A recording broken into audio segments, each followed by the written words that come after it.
तो नेता नगरी और विधायक, मुख्यमंत्री, प्रधानमंत्री सब जमीन पर। बाकी पैर ना फटी बीमारी वो का जाने पीर पर आई।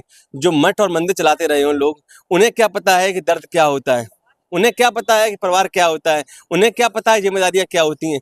ये लोग बेचारे। नमस्कार दोस्तों, इस वक्त हमारी मौजूदगी छिबरा मऊ के महिला अस्पताल की है, जहां आपको पता होना चाहिए कि आज करीबन 25 से 26वां दिन चल रहा है।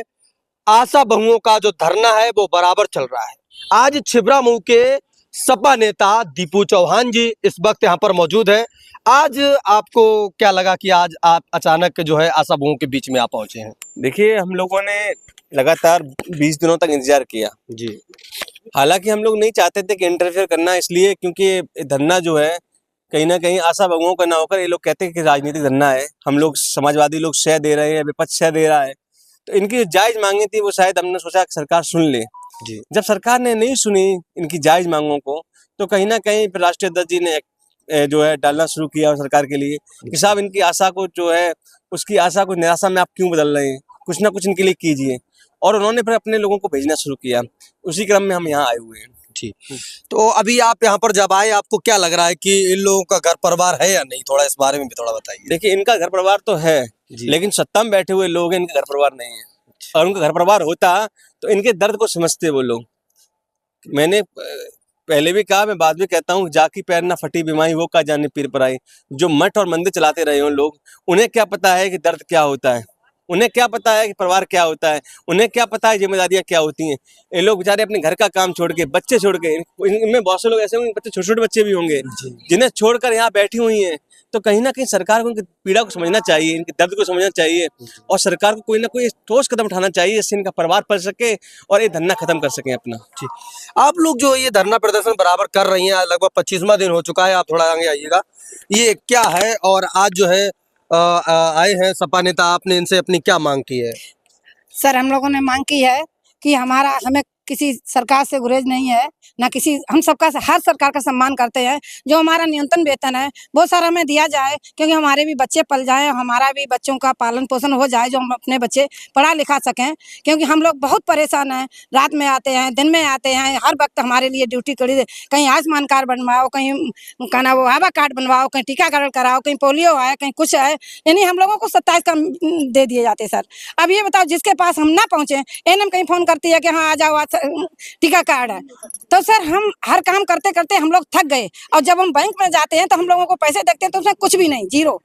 2-4 हजार रुपए मिल जाए, हम लोगों का क्या चलेगा? 2-4 हजार रुपए सर लड़के घूमते हैं, वो खर्च कर लेते हैं। देखो, आशा की ड्यूटी हमने बताई 100 की एक बात, कि कागज का काम जितना धरातल पे आशा की जिम्मेदारी है। बीएलओ की ड्यूटी लगा दो, इलेक्शन में ड्यूटी लगा दो, मतलब जितना काम है। और अगर आशा ने काम छोड़ दो तो नेता नगरी और विधायक, मुख्यमंत्री, प्रधानमंत्री सब जमीन पाई है। आपकी क्या क्या मांगे हैं? हमारी मांग है, हमारा न्यूनतम वेतन जो आशा अगर परमानेंट नहीं करते हो तो भी हम लोग नहीं छोड़ेंगे। क्या नहीं छोड़ोगी? प्रधानमंत्री, मुख्यमंत्री, कोई भी नेता, विधायक कोई हो, हमने जब 2 महीने का बच्चा पाल के 9 महीने का और 1.5 महीना प्लस, तो जो समझ लो कि अब हम ज्यादा अपनी बिल्कुल देहाती भाषा में आ जाते हैं। मतलब जो है आशाओं में जो है थोड़ा सा आक्रोश देखने को मिल रहा है सरकार को लेकर के। अब आप यहीं पे खड़े हो, तो आप जो है क्या कहना चाहोगे कि आशाओं को क्या आश्वासन आप दे रहे हो कि इनके लिए क्या? देखिए, पहली बात तो इनका न्यूनतम वेतन हम लोग तय कर देंगे जी, और उसको हम घोषणा पत्र में भी लाएंगे कि इतना वेतन आशाओं को हम देंगे। और राष्ट्रीय अध्यक्ष जी ने 2000 में दम नहीं, 20,000 से कम नहीं। जी, तो हम लोग प्रयास करेंगे कि इनका मिनिमम वेतन जो है, जो एक नर्स को सरकारी को मिलता है जी, उतना कम से कम मिले, क्योंकि इनका काम भी उतना है। दूसरा, अगर हमें संशोधन करना पड़ेगा कैबिनेट में, अगर किसी प्रकार की इनका होगा परमानेंट नहीं हो सकती हैं, कुछ कैबिनेट में टेक्निकल मिस्टेक होगी, तो हम लोग सत्र बुलाकर कैबिनेट में मीटिंग रखकर इन लोगों के लिए कोई ऐसा रास्ता निकालेंगे जिससे परमानेंट हो सकें, जिनसे बुढ़ापे तक इनका सहारा बन सके इनकी नौकरी। तो कहीं ना कहीं हम लोगों को विचार करेंगे आगे चल के। और जो हमारे नेता राष्ट्रीय जी ने किया है, शिक्षा मित्रों का जब मामला हो या फिर कोई भी मामले हो, सबसे ज्यादा सरकारी नौकरियां राष्ट्रीय अखिलेश यादव ने दी है और परमानेंट भी उन्होंने सबसे ज्यादा किया है, तो इनके लिए रास्ता निकाला जाएगा। इनका ये भी आरोप है कि जो है कन्नौज से सांसद है अखिलेश यादव जी, और अभी तक वो भी कन्नौज में या कहीं किसी धरना में पहुंचे नहीं है। देखिए हमने पहले ही आपसे कहा कि हम लोग इसको, इस जो धरना है इनका, ये धरना इन तक सीमित इसलिए रख रहे थे क्योंकि इनकी सरकार मांग सुने। अगर हम लोग एक्टिव हो जाते, अगर हम लोग आने लगते, तो ये धरना इनका ना रह के पॉलिटिकल धरना हो जाता। इन लोगों को सरकार गुमराह कर देती कि साहब ये तो राजनीतिक धरना दे रहे हैं, ये कोई धरना बसा नहीं है। तो हम ये चाहते हैं गूंगी बहरी सरकार जो है इनकी बात सुने, कौन आ रहा है कौन नहीं आ रहा, हम भले ही ना आए या मैं ना आऊँ, मैं यहाँ पे बिल्कुल ना हूँ, सरकार इनकी सुन ले, मेरा आना सफल है। हम तो ये चाहते हैं कि इन लोगों की मांगे पूरी हों, वो कैसे भी हों, इनकी मांगे पूरी होनी चाहिए, कोई भी करवाए। इसके अलावा जो है अभी जो है एक बात ये भी आई थी कि आप लोग यहाँ पर अपना घर परिवार छोड़ के यहाँ पर जो है कई दिन से डटे हुए हो, खाना पीना की व्यवस्था कैसे क्या हो रही है, किसी ने हाल खबर लिया?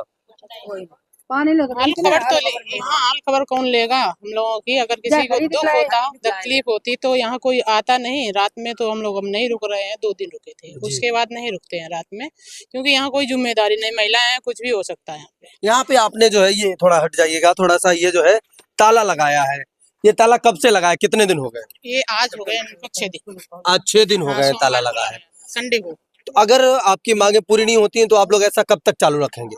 जब तक काम गए कब तक नहीं पूरी होंगी, कभी तो तब तक ऐसे ही पड़े रहेंगे। अगर ये ताला काम नहीं होगा हम लोगों का तो ताला नहीं खुलेगा, पड़ा रहेगा ऐसे ही, हम लोग काम नहीं करेंगे। क्योंकि सरकार को सोचना चाहिए कि आशा इतना काम करती है, मतलब इनका कोई वो नहीं है ना क्या कि आशा रात दिन काम करते हैं, तब भी सरकार को सोचना चाहिए। अब 15 दिसंबर से लगातार धरने पर आए, तब भी अब तक कोई सुनवाई नहीं हुई।